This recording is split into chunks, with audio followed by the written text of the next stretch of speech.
तो इस वीडियो में हम किसके बारे में बात करने वाले हैं, तो 7 अप्रैल को संडे था।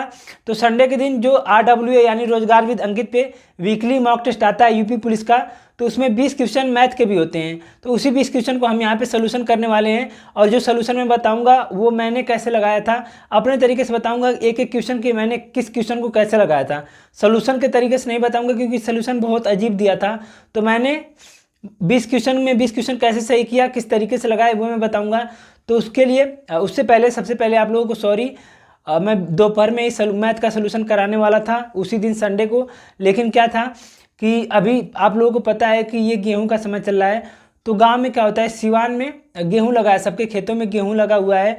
तो इसीलिए दोपहर में लाइट काट देता है, लाइट नहीं देता है। इसलिए नहीं देता है क्योंकि अगर आग लग जाएगी कहीं भी, अगर गलती से आग लग गई तो बहुत ज़्यादा नुकसान हो जाएगा।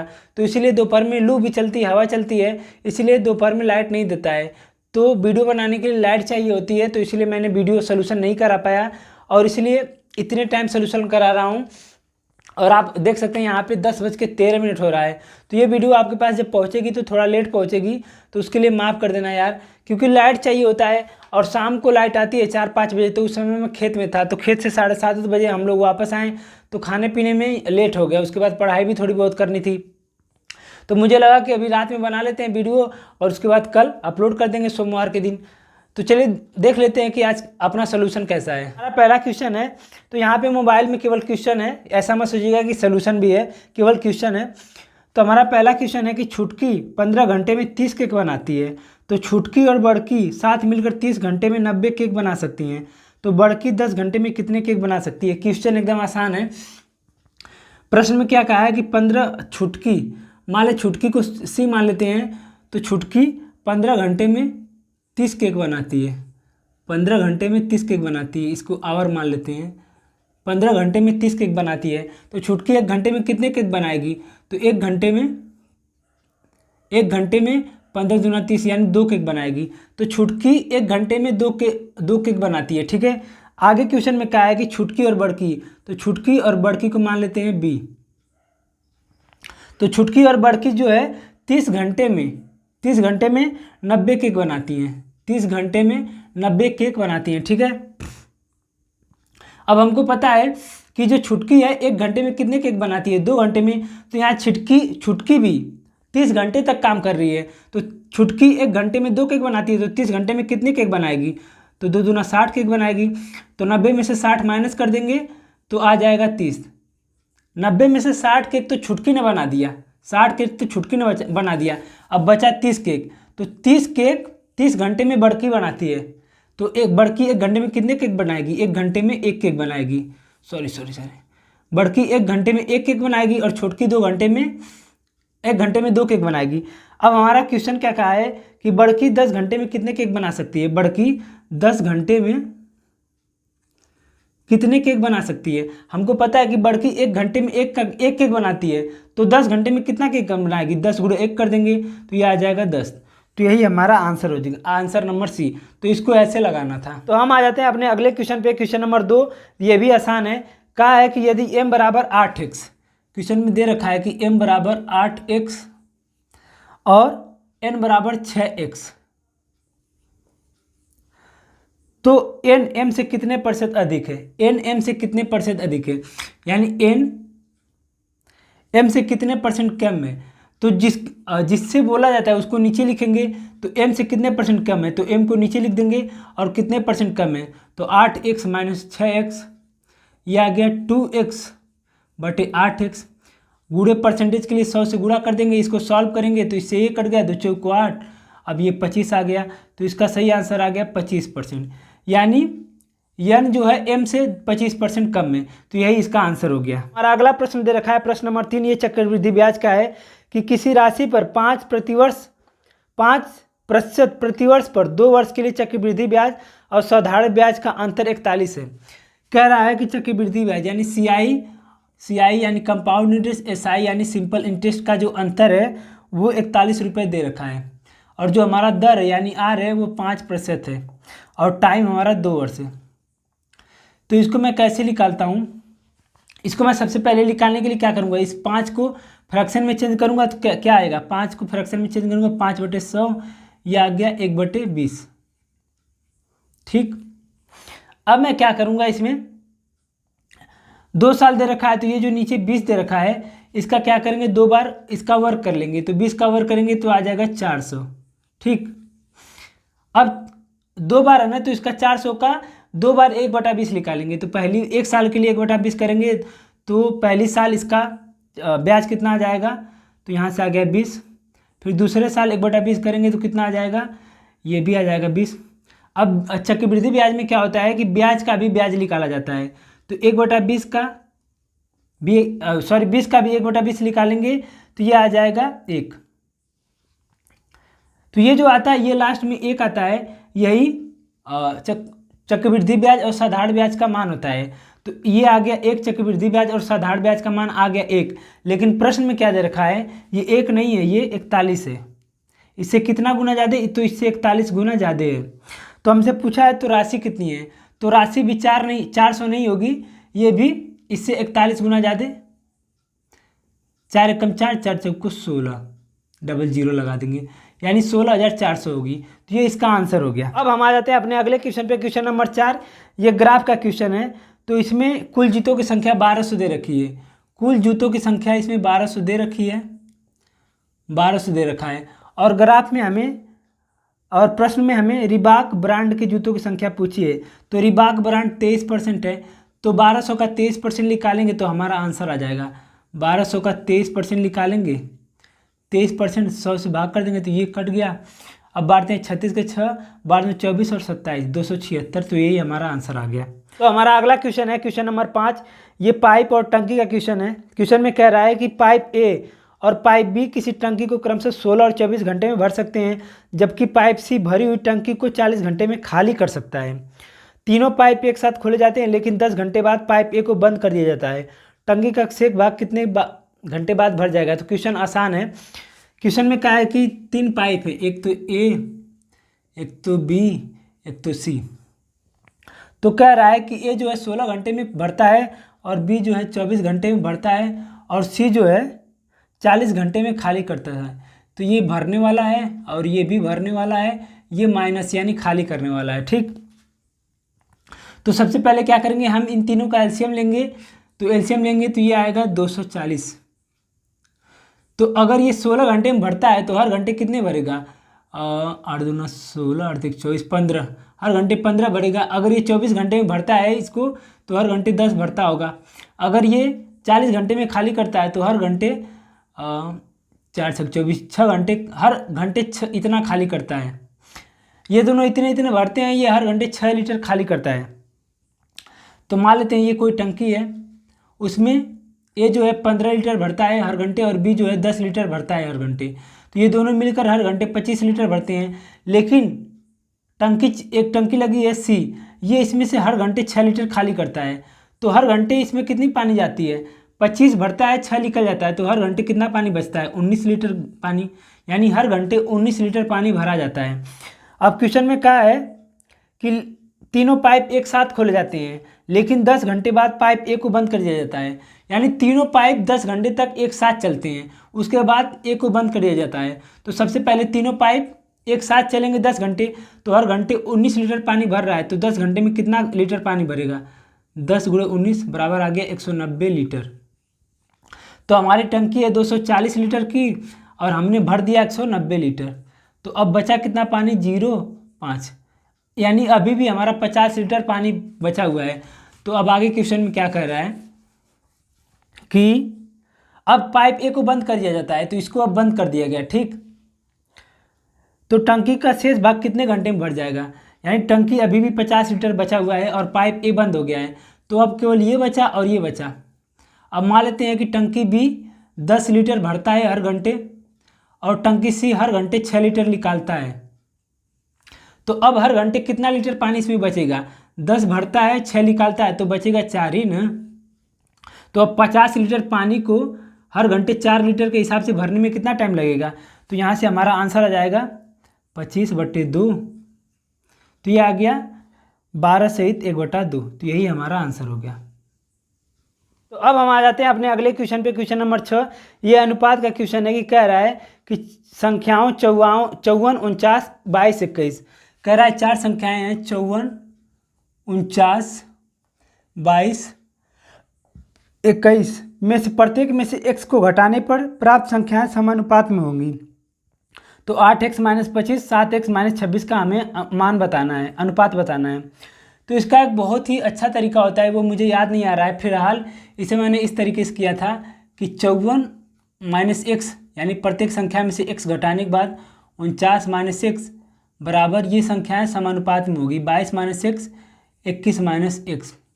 तो अभी यहाँ से हमें x का मान निकालना पड़ेगा। बस यहाँ पे कैलकुलेशन है। यहाँ से 54 × 21 - 21x, फिर -54x प्लस x² बराबर ये आ जाएगा 49 × 22, फिर -22x, फिर -49x, फिर प्लस x²। तो इससे ये कट गया और इसका गुणा करेंगे तो कितना आएगा, 54 × 21 कर लेते हैं तो ये आ जाएगा 4, 5, 8, 10। यह आ गया 4, 8, 5, 13 यानी 11, 34 आ गया। ये आ गया हमारा 5, 7, 75x बराबर ये 49 × 22 करेंगे तो दोनों 18, 2 चौको 8, 9, 98, 8, 9। ये आ गया 8, 7, 10, 10, 78 आ गया। और ये आ गया हमारा 9, 2, 11 के 1, 4, 5, 2, 7, 71x। तो अब हम 75 को इधर ले जाएंगे और इसको इधर लेके आएंगे तो ये इधर आएगा तो 11, 34 में से इसको घटाएंगे 1, 78 बराबर ये 71x माइनस ये प्लस 75x हो जाएगा, ये माइनस है। तो यहाँ से ये आ गया घट जाएगा तो यहाँ से आएगा 6, यहाँ से आ गया 5 और यहाँ से आ गया 4x। तो यहाँ से x बराबर आ गया हमारा 4 एकम 4, 4 चौको 16, 14। तो ये x बराबर आ गया हमारा 14। ठीक है, तो यहाँ से हमने x बराबर 14 निकाल लिया। तो x बराबर आ गया हमारा 14। तो अब क्वेश्चन में हमारा क्या कहा है, क्वेश्चन में कहा है कि 8x माइनस 25 अनुपात 7x माइनस 26। तो इसी का हमें मान बताना है। तो 8 की जगह 14 रखेंगे तो 112 होता है, 14 × 8 112 माइनस 25 अनुपात 14 × 98x माइनस 26। अब यहाँ से आ जाएगा 7 और यहाँ से आ जाएगा 8 अनुपात यहाँ से आ जाएगा 2, यहाँ से आ जाएगा 7। तो हम काट देंगे 3 से, 3 दूना 6, 3 दूना 27, 3 दूना 6, 3 चौको 12। तो ये हमारा आ गया 29 और 24, 29 अनुपात 24। तो यही हमारा आंसर आ गया। इसमें बस कैलकुलेशन था और कुछ नहीं था, लेकिन इसका एक बहुत ही शॉर्ट तरीका होता है, बहुत ही सिंपल तरीका होता है, उसे मैं बाद में बताऊँगा। अगला क्वेश्चन है क्वेश्चन नंबर 7। कहा है कि संख्या में के अधिकतम मान और न्यूनतम मान के वर्गों का योगफल ज्ञात करें जिससे संख्या इतना ये 3 से विभाज्य हो जाए। यानी एक संख्या दे रखा है 4, 5, 0, 8, 2 के। कह रहा है कि ये संख्या 3 से पूरी तरीके से कट जा रही है। तो के का न्यूनतम मान और अधिकतम मान के वर्ग बताना है, वर्गों का योगफल हमें बताना है। तो हमको पता है कि अगर कोई संख्या है वो 3 से कट रही है तो उसमें जितनी भी संख्याएं हैं उनका सम भी 3 से कट जाएगा। तो 5, 4, 9, 9 और 8, 17, 2, 19। यानी इन सब को जोड़ने के बाद अगर ये संख्याएं 3 से कट जाएगा तो ये पूरी संख्या भी 3 से कट जाएगा। तो हम देख लेते हैं प्लस के। अब के जगह क्या रखेंगे कि ये 3 से कट जाए, तो के की जगह हम 2 रखेंगे तो ये 3 से कट जाएगा। तो ये तो न्यूनतम मान हो गया, सबसे कम मान हो गया। और क्या रखेंगे तो कट जाएगा। तो हम पीछे से देख लेते हैं 9 रखेंगे तो ये 28 आएगा तो नहीं कटेगा। 8 रख के देख लेते हैं तो 8 रखेंगे तो ये 27 आएगा तो ये कट जाएगा। तो 8 सबसे मैक्सिमम मान है। एक तो सबसे कम मान 2 हो गया, एक तो सबसे मैक्सिमम हो गया 8। तो हमसे कहा है कि इन दोनों के वर्गों का योग हमसे पूछा है। तो 2 का वर्ग 4 प्लस 8 का वर्ग 64 बराबर आ गया 68। तो यही हमारा आंसर हो गया, यही हमसे पूछा था। आ जाते हैं अपने अगले क्वेश्चन पे। क्वेश्चन नंबर 8 हमारा है। तो इसमें ये दे रखा है और इसमें हमसे पूछा है कि प्रश्नवाचक के चिन्ह के स्थान पर लगभग कितना होना चाहिए। तो लगभग में हमारा पूछा है नियर अबाउट में, तो इसे हमें बताना है। तो अगर आप इसे कैलकुलेशन करने जाएंगे तो बहुत तगड़ा हो जाने वाला है। तो मैं क्या करूँगा, इसको मैं 305.03 की जगह 305 मान लेता हूँ, भागे 61.0 की जगह 61 केवल मान लेता हूँ। ठीक है, अभी इतने को सॉल्व करता हूँ पहले, गुणे 11.47, क्योंकि इसका कोई मतलब ही नहीं है तो इसे हम पूरा मैक्स लगभग में मान लेते हैं। तो ये देख रहे हैं कि ये भाग है, तो भाग में जाएगा तो 5 एकम 5, देख रहे हैं ये 5 यानी 5 बढ़ जाएगा। ठीक है, तो यहाँ पे आ गया 5। अब 5 का गुणा इसमें कर देंगे तो 5 7 35 के 5 हासिल 3, 5 के 20 के 23 हासिल 2, 5 एक 5 7 5 57 आ गया। तो इसका मान आ गया लगभग 57। तो ऑप्शन में हमारा 57 दे रखा है, तो यही हमारा सही हो गया। हमारा क्वेश्चन नंबर 9 क्या कह रहा है कि 65 रुपये प्रति मीटर स्क्वायर की दर से किसी आयताकार कमरे की फर्श पर टाइल लगाने की लागत 9,100 रुपये है। कमरे की लंबाई और चौड़ाई का अनुपात 7 और 5 है। तो कमरे की फर्श का परिमाप हमसे पूछा है। तो क्वेश्चन आसान है। क्वेश्चन में क्या कह रहा है, एक आयत है जिसके लंबाई और चौड़ाई का अनुपात 7 और 5 दे रखा है, यानी ये 7x है, ये 5x है, मान लेते हैं x 7x 5x है। क्वेश्चन में कहा है कि 65 रुपये प्रति मीटर स्क्वायर इसकी लागत है। यानी अगर कोई कमरा है 1 मीटर लंबा 1 मीटर चौड़ा है, 1 मीटर लंबा और 1 मीटर चौड़ा है, तो इसका क्षेत्रफल निकालेंगे तो 1 गुणे 1 तो 1 मीटर स्क्वायर आएगा। तो इसकी जो लागत होगी ये 65 होगी, यानी 1 मीटर स्क्वायर की कीमत 65 रुपये है।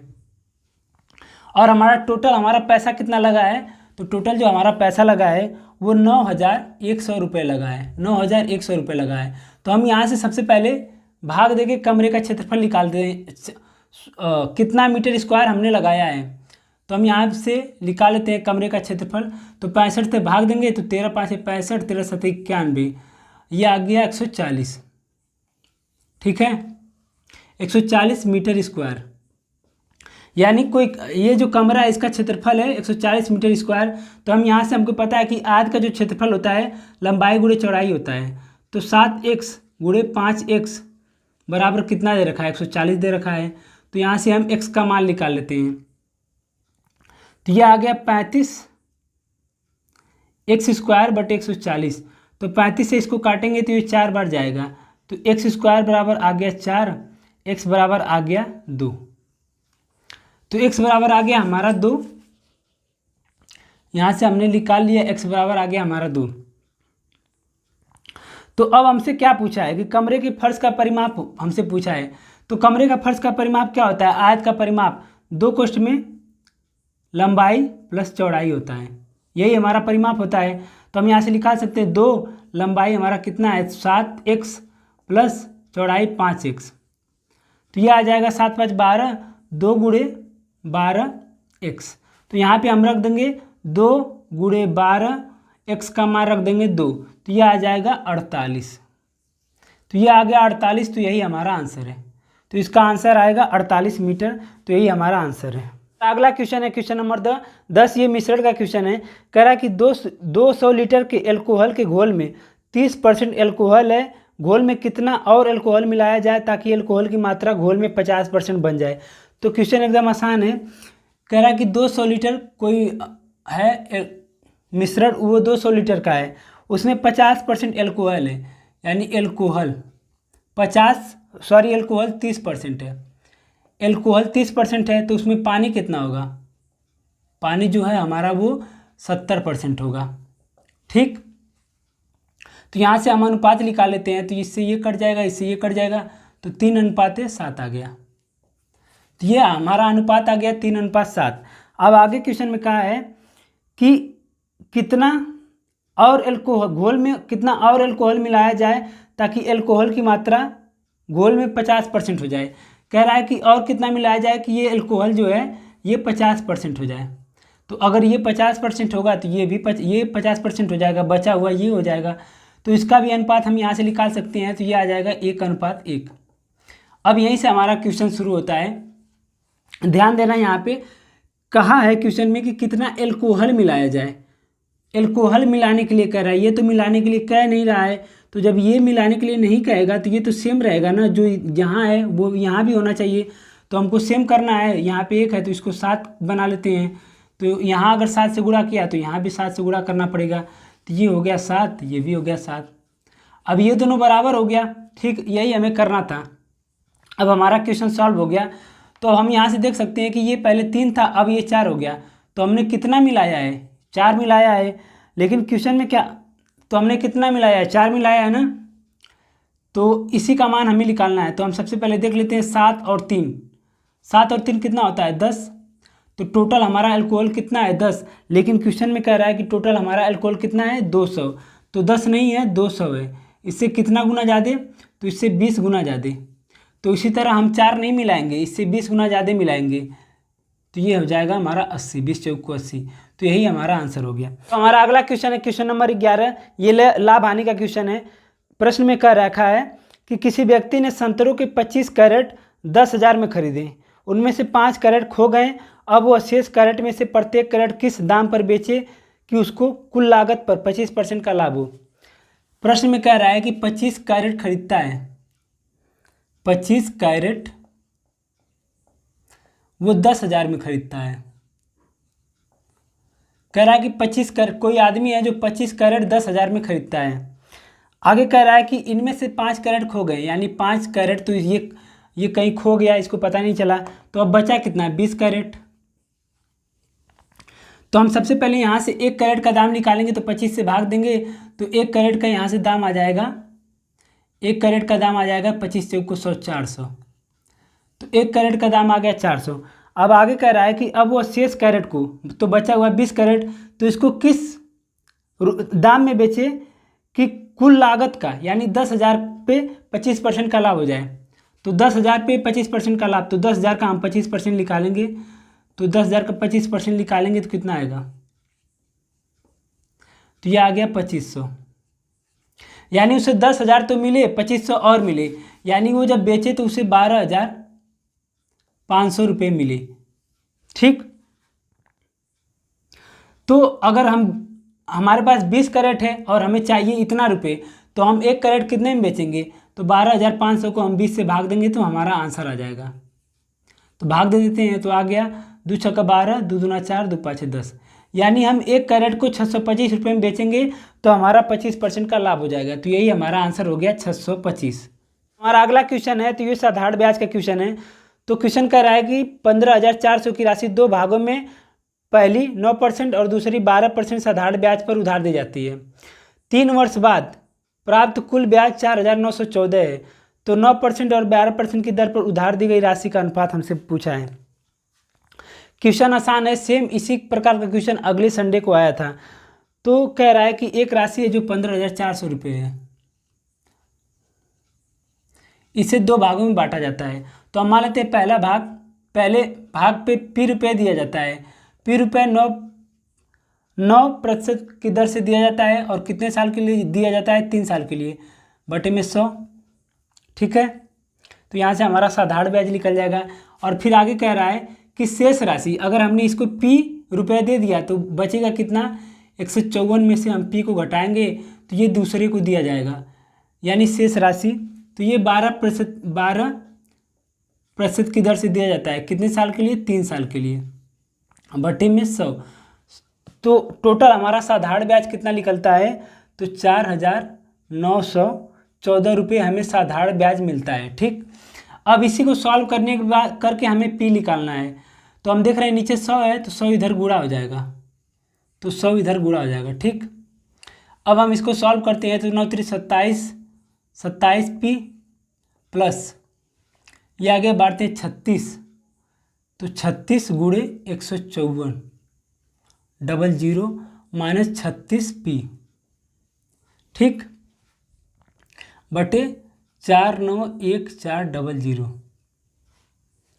अब हम क्या करेंगे? अब इसको सॉल्व करेंगे तो 491400 बराबर ये आ गया माइनस कितना आ जाएगा? -9P प्लस, अब इसको हमें सॉल्व करना पड़ेगा। तो 154 गुणे 36, 6 को 24 के 4, 6 5 30, 2 6 कम 6 9, ये आ गया 3 चौको 12 2, 3 5 15 16, 3 कम 3 1 4, ये आ गया 4 4 9 6 15 5, तो ये आ गया 55 54 00, 55 54 00, ये आ गया 55 54 00। अब हम देख रहे हैं ये ज़्यादा है तो इसको हम इधर लेके आएंगे, इसको इधर लेके आएंगे तो ये हो जाएगा 9p, ये इधर जाएगा तो ये इसमें से घट जाएगा, तो घट के कितना आएगा 0 0 0 3 और 6। यहाँ से हम निकाल देंगे p का मान, तो 9 7 63, ये कट जाएगा तो ये आ गया 7000, ये आ गया 7000। तो यानी हमने जो पहली राशि दी थी वो 7000 रुपये दी थी, तो हम दूसरी राशि निकाल लेते हैं। तो 15400 में से हम 7000 माइनस करेंगे तो दूसरी राशि निकल जाएगी। पहली राशि ये हो गई, दूसरी राशि हो गई हमारी 15400 में से हम 7000 माइनस कर देंगे तो ये आ जाएगी हमारी 0048, यानी पहली राशि हो गई हमारी 7000, दूसरी राशि हो गई हमारी 8400। तो इसी का अनुपात हमसे पूछा है, तो ये कट गया, ये 7 से जाएगा तो 7 कम 7, 7 कम 7 2 14, 2 5 10, ये 6, तो ये आ गया 5:6। तो यही हमारा आंसर है। अपने अगले क्वेश्चन पे, क्वेश्चन नंबर 13, तो यहाँ पे दे रखा है कि 4 थैलों में अंतिम 3 थैलों का औसत भार 18 किग्रा है तथा प्रथम 3 थैलों का औसत भार 19 किग्रा है। यदि अंतिम थैले का भार 22 है तो प्रथम थैले का भार हमें बताना है। तो हम मान लेते हैं A B C D 4 थैले हैं, ठीक। कह रहा है कि अंतिम 3 थैलों यानी B C D यानी B + C + D का औसत भार कितना है 18 है। तो 18 है तो 18 में 3 से गुणा कर देंगे क्योंकि 3 का औसत भार है, तो ये आ जाएगा 18 × 54। औसत भार का है तो 3 है तो बटे में 3 करेंगे तो यहाँ पे 18 रहेगा, तो 18 × 3 ही होगा ना, तो 18 × 54 हो जाएगा हमारा। अब आगे क्या कहा है कि यदि अंतिम प्रथम 3 थैलों का औसत भार, तो प्रथम 3 कौन से है, ये प्रथम 3 है, तो A B + C का औसत भार 19 है, तो 19 × 57 हो जाएगा, 19 × 3 कर देंगे तो ये आएगा 57। तो क्वेश्चन में क्या है कि अंतिम थैले का भार 22 है, यानी D का मान हमारा 22 दे रखा है, D का मान हमारा 22 दे रखा है। तो हम इसे से सॉल्व करेंगे, हम क्या करेंगे, इसको इसमें से माइनस करेंगे, तो B + C + D = 54, तो इसको हम माइनस करेंगे तो माइनस माइनस माइनस माइनस, तो ये देख रहे हैं B से 20 कट गया, C से C कट गया, ये आ गया A - D बराबर आ गया 3। तो D का मान हमारा मान 22 दे रखा है, तो D उधर जाएगा तो प्लस हो जाएगा, तो A बराबर 3 में 22 प्लस हो जाएगा, तो ये बराबर आ गया 25, तो A बराबर हमारा आ गया 25। तो यही हमारा पूछा था कि प्रथम थैले का भार कितना होगा, तो यही होगा 25 kg, तो यही इसका आंसर हो गया। क्वेश्चन नंबर 14, ये लाभ हानि का क्वेश्चन है, ये बहुत अच्छा क्वेश्चन है। क्वेश्चन में कह रहा है कि मोहित एक मेज को 25% के लाभ पर बेचता है। यदि वो इसके विक्रय मूल्य को 240 रुपये कम देता है तो उसे 5% की हानि होती है। तो मेज का आरंभिक विक्रय मूल्य, क्वेश्चन आसान है, बस समझना है। कह रहा है कि मोहित एक मेज को 25% के लाभ पे बेचता है। मान लेते हैं मेज जो है 100 रुपये का है, तो उसे 25% के लाभ पे 125 रुपये में बेचता है, ठीक। 25% मान लेते हैं, हमने मान लिया कि मेज जो है हमारा 100 रुपये का है और वो उसे 25% के लाभ पे 125 रुपये में बेचता है। अब आगे कह रहा है कि यदि वो उसके विक्रय मूल्य को 240 रुपये कम कर देता है तो उसे 5% की हानि होती है। यानी अगर वो 240 रुपये कम करता है, 240 रुपये, तो उसे 5% की हानि होती है। तो 100 पे 5% की हानि होगी यानी 95 आएगा, तो 5% की हानि होगी तो 95 आएगा। तो क्वेश्चन में कहा है कि 240 रुपये कम करने पे, तो हम देख रहे हैं ये 95 125 है, कितना हम कम कर रहे हैं, तो ये आ गया 0, ये माइनस करेंगे 30, यानी हम इसके हिसाब से 30 माइनस कर रहे हैं, लेकिन क्वेश्चन में कहा है कि हम 240 माइनस कर रहे हैं, तो 30 नहीं माइनस कर रहे हैं, 240 माइनस कर रहे हैं। इससे कितना गुना ज़्यादा, तो इससे 8 गुना ज़्यादा। तो वही हमसे पूछा है कि मेज का प्रारंभिक विक्रय मूल्य, तो मेज का प्रारंभिक विक्रय मूल्य 125 था, तो ये भी 125 नहीं होगा, ये 8 गुना ज़्यादा होगा, तो 8 5 40, 8 2 16 20, ये आ गया 1000। तो यही हमारा आंसर हो गया 1000। बस हमें यही करना था। अगला क्वेश्चन है क्वेश्चन नंबर 15। ये बहुत आसान क्वेश्चन है। कह रहा कि यदि ये संख्या दे रखी है 8 और 11 दोनों से विभाज्य है तो ए और बी के सबसे छोटे संभावित मान।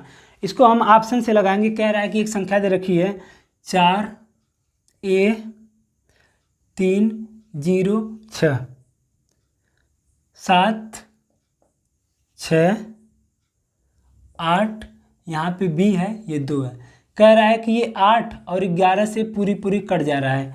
तो यहाँ पे हमसे ए और बी का सबसे न्यूनतम मान पूछा है। तो हम ऑप्शन से चेक करते हैं। अगर कोई संख्या 8 से कटेगी तो हमको पता है कि 8 से काटने के लिए इसका एक नियम होता है कि लास्ट के 3 अंकों को 8 से कटना होगा। 8 B 2। अगर ये संख्या 8 से कट जाएगी लास्ट के 3 अंक तो ये पूरा नंबर 8 से कट जाएगा। ये इसका तरीका होता है, ये ट्रिक होता है। तो हम ऑप्शन से देख लेते हैं। अगर हम b बराबर यहाँ पे पहले ऑप्शन में 2 दे रखा है, b बराबर 2 रखेंगे तो 2 8 2 2, और तीसरे ऑप्शन में दे रखा है 3 तो 8 3 2, चौथे ऑप्शन में दे रखा है 5 तो 8 5 2, पाँचवें ऑप्शन में 4 दे रखा है तो 8 4 2। तो हम देख रहे हैं 8 से ये भी नहीं कटेगा, ये भी नहीं कटेगा, ये भी नहीं कटेगा, केवल ये 8 से कट जाएगा। तो यही हमारा सही हो गया। बस बहुत ज़्यादा आगे कुछ करने की क्या ज़रूरत है, बाकी आप इसे लगाएंगे तो सही हो जाएगा। तो इसको मैंने ऑप्शन से लगाया था तो यही हमारा बी वाला सही हो जाएगा। यानी ए बराबर आएगा 5, बी बराबर आएगा 3। तो ये आंसर हो गया। क्वेश्चन नंबर 16, ये लसा और मसा का सवाल है।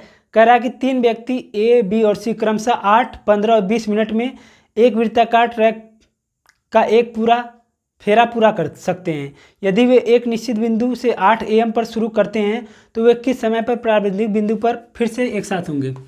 तो क्वेश्चन में कहा है कि 3 व्यक्ति ए बी सी 8 15 20। तो इस टाइप के क्वेश्चन को लगाने का सबसे अच्छा तरीका है, सबसे पहले इनका एलसीएम ले लीजिए। एलसीएम लेंगे तो कितना आएगा, तो यहाँ से 8 तो पूरा आ जाएगा, यहाँ से एक 5 आ जाएगा और एक 3 आ जाएगा। तो 8 5 40, 4 3 12 120 आ गया। यानी इनका एलसीएम आ गया 120। ठीक, अब कह रहा है कि ये 8 AM पे शुरू करते हैं। ये जब पहली बार शुरू करते हैं तो 8 AM पे शुरू करते हैं। तो दोबारा कब मिलेंगे, तो इसको हम 60 से भाग देंगे, घंटे में चेंज करने के लिए 60 से भाग देंगे तो ये आ जाएगा 2 6 दूना 12। तो 8 से 2 घंटे बाद यानी 9 10, यानी ये दोबारा 10 AM पर मिलेंगे। तो यही इसका आंसर हो गया 10 AM। तो इस टाइप के क्वेश्चन को सॉल्व करने का यही सबसे अच्छा तरीका है। अगला क्वेश्चन है क्वेश्चन नंबर 17। ये समय और दूरी का क्वेश्चन है। कह रहा है कि 2 स्टेशनों के बीच की दूरी 500 किलोमीटर है। एक ट्रेन सुबह 9 बजे स्टेशन ए से निकलती है और 60 किलोमीटर प्रति घंटा की रफ्तार से स्टेशन बी की ओर जाती है। ठीक, दूसरी ट्रेन सुबह 10 बजे स्टेशन बी से निकलती है, 40 किलोमीटर प्रति घंटा की रफ्तार से ए की ओर जाती है। किस समय पर दोनों ट्रेनें एक दूसरे से गुजरेंगी। बहुत आसान क्वेश्चन है। इस टाइप का क्वेश्चन कई बार पूछा जा चुका है। कह रहा है कि 2 स्टेशन है, मान लेते हैं ये ए है ये बी, 2 स्टेशन है, इनके बीच की दूरी 500 मीटर है। इनके बीच की दूरी 500 मीटर दे रखा है। ठीक, 500 किलोमीटर दे रखा है। कह रहा है कि एक ट्रेन सुबह 9 बजे यानी सुबह 9 बजे 9 AM पर ए से निकलती है, ए से निकल के बी की तरफ जाती है और इसकी स्पीड है 60 किलोमीटर प्रति घंटा। और कह रहा है कि दूसरी ट्रेन बी 10 बजे निकलती है, यानी यहाँ से 10 बजे 10 AM पे निकलती है और वो ए की तरफ जाती है और इसकी स्पीड है 40 किलोमीटर प्रति घंटा। बस हमारा क्वेश्चन सॉल्व हो गया। ये 9 बजे निकलती है, ये 10 बजे निकलती है। तो ये 9 बजे निकलती है और वो जब 10 बजे निकलती है तो उससे पहले ये 1 घंटे चल चुकी होती है। तो ये 1 घंटे 10 AM पे यहाँ पे आ जाती है, यहाँ पे 10 AM पे आ जाती है। तो ये 1 घंटे में कितनी चलती है, तो 60 किलोमीटर चलती है। तो अब दूरी इसे कितना तय करना है, तो अब इसे दूरी केवल 440 ही तय करना है। तो अब ये 10 बजे यहाँ से चलेगी, ये 10 बजे यहाँ से चलेगी। तो अब इसी दूरी को तय करने में कितना समय लगेगा, बस यही हमसे पूछा है। तो जब ये इधर से जाएगी और ये इधर से जाएगी तो ये दोनों दूरी जुड़ जाती है। तो ये जुड़कर कितना हो जाएगी, 100 हो जाएगी। तो अब 440 को 100 की स्पीड से तय करने में कितना समय लगेगा। हमको पता है कि 4 बराबर होता है दूरी बटा समय। तो अगर हमें समय निकालना है तो 4 नीचे कर देंगे, 4 यहाँ पे कर देंगे, समय यहाँ पे। तो यही तो हमने किया। यहाँ पे हमें समय निकालना है तो यहाँ पे दूरी बटा चाल। तो यहाँ से ये कट गया, ये आ गया 22/5। अब 5 चौको 20, 2/5। अब ये 4 घंटे हो गए और इसको हम मिनट में चेंज करेंगे तो 60 से भाग देंगे तो 12, ये आ जाएगा 12, 12 दूना 24, यानी 4 घंटे 24 मिनट आ गया। तो 10 बजे शुरू किया था तो 4 घंटे बाद, तो 10 से 11, 11 से 12, 12 से 1, 1 से 2, यानी 2:24 पे ये दोनों एक दूसरे से मिल जाएंगे। तो यही हमारा आंसर हो गया 2:24 PM। तो यही इसका आंसर हो गया। क्वेश्चन नंबर 18 कह रहा है कि एक फर्नीचर दुकानदार अपने ग्राहकों को सामान के अंकित मूल्य पर 16% की छूट देता है और फिर उसे 20% का लाभ मिलता है। उस डाइनिंग टेबल का अंकित मूल्य क्या है जिसका क्रय मूल्य 11,900 रुपये है। क्वेश्चन एकदम आसान है। कह रहा है कि एक दुकानदार, फर्नीचर का दुकानदार है, वो अपने ग्राहकों को अंकित मूल्य पर 16% की छूट देता है। तो हम मान लेते हैं जो MP है यानी मार्क प्राइस वो 100 रुपये है, यानी अंकित मूल्य हमारा 100 रुपये है। तो इस पर वो ग्राहकों को 16% की छूट देता है। तो 16% की छूट देगा तो ये बेचेगा कितने में? तो ये 84 रुपये में बेचेगा। 16% की छूट देगा तो 84 में ही तो बेचेगा। खैर 84 में बेचेगा, यानी ये SP आ गया, यानी ये विक्रय मूल्य आ गया। ये विक्रय मूल्य है, ठीक है, ये ध्यान रखना है, ये विक्रय मूल्य आ गया। अब आगे कह रहा है और फिर भी वो 20% का लाभ कमाता है, फिर भी वो 20% का लाभ कमाता है। तो इसको हम फ्रैक्शन में चेंज करेंगे तो 1/5 आ जाएगा, यानी वो 5 पे 1% का लाभ कमाता है 6, यानी 5 का सामान 6 रुपये में बेचता है। तो ये आ गया SP। तो ये भी क्रय मूल्य, सॉरी क्या बोलते हैं, ये भी विक्रय मूल्य आ गया। तो हमारा विक्रय मूल्य इसके हिसाब से 6 आ गया, लेकिन हमारा विक्रय मूल्य है कितना? 84 है। तो इससे कितना गुना ज़्यादा? 6 कम 6, 6 चौको 24, 14 गुना ज़्यादा। तो ये भी 6 नहीं होगा, तो ये भी 84 होगा, और ये भी 5 नहीं होगा, ये भी होगा 14 गुना ज़्यादा 70 होगा। 14 पासे 70, ठीक, तो ये भी 70 होगा। अब आगे कह रहा है कि और ये हमारा ये SP है तो ये CP है। अब आगे कह रहा है कि उस डाइनिंग टेबल का अंकित मूल्य क्या है जिसका क्रय मूल्य इतना है। तो क्वेश्चन में हमारा क्रय मूल्य यानी 70 का मान 11,900 दे रखा है, 11,900 दे रखा है। तो इससे कितना गुना ज़्यादा? तो 0 से 0 कट गया, 7 एक कम 7, 7 से 49, सॉरी 7 एक कम 7, 7 से 49, यानी 170 गुना ज़्यादा। तो हमारा MP कितना होगा? ये भी 100 नहीं होगा, इससे 170 गुना ज़्यादा, तो 17,000 होगा। तो यही हमारा आंसर हो गया 17,000। तो हमारा अगला क्वेश्चन है क्वेश्चन नंबर 19। ये सरलीकरण का क्वेश्चन है, इसे आप लोगों ने कर लिया होगा, ये आसान था। तो हम आ जाते हैं अपने क्वेश्चन नंबर 20 पे। तो क्वेश्चन नंबर 20 है कि एक चुनाव में 2 उम्मीदवारों के लिए पड़े मतों का अनुपात 4:9 था। यदि जीते हुए उम्मीदवार को इतना वोट मिला तो हारे हुए उम्मीदवार को कितना वोट मिला? कह रहा है कि 2 उम्मीदवार हैं, 1 और 2 उम्मीदवार हैं। कह रहा है कि इनके मतों का अनुपात 4:9 है, 4:9 है। कह रहा है जो जीता है उसे 9,9,8,4,4,3,2,1 इतना वोट मिला है। तो हम यहाँ से देख सकते हैं कि इसे 4 मिला है, इसे 9 मिला है। तो जीता कौन है? ये जीता है, तो इसका मान क्वेश्चन में इतना दे रखा है। तो इससे कितना गुना ज़्यादा? तो इसे हम 9 से भाग दे देंगे, तो 9 एक कम 9 और 9 एक कम 9, 9 9 81, 3 बच गया, 9 3 27, 6 9 6 54, 9 9 81। तो इससे इतना गुना ज़्यादा। तो हमसे इसका मान पूछा है, जो हारा है, तो इसका मान कितना होगा? तो 1, तो इसका मान 3 6 9, इससे इतना गुना ज़्यादा होगा। तो इसी को हम भाग देंगे, गुणा कर देंगे, तो 9 चौको 36 के 6, 6 चौको 24, 2 6, 4 3 12, 4, 9 चौको 36, 1 37, 4। तो यही हमारा आंसर आ गया 43 74 डबल 6। सॉरी यहाँ पे 7 रहेगा, यहाँ पे 3 आएगा। तो ये हमारा आंसर हो गया। तो ये था हमारा 20 क्वेश्चन मैथ का सलूशन। ये थोड़ा टाइम ज़्यादा हो जाता है, लेकिन जब मैं इसको सॉल्व करता हूँ तो ये बहुत कम समय में कर देता हूँ।